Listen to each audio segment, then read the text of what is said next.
Welcome to Solvetic, your channel to always learn technology easily. Below in the description, you will find useful links we used in this video.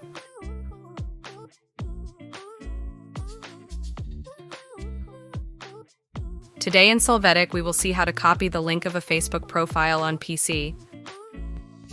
We start by entering the Facebook profile we want. Next, we will go to the address bar. Here, we will select and copy the address that appears for this profile. Finally, we can paste the copied link of the profile wherever we want to open it. Hey, remember to subscribe Solvetic channel.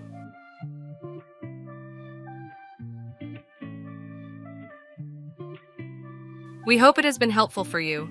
Here are links to watch more videos of your interest and subscribe to the Solvetic channel. Thank you.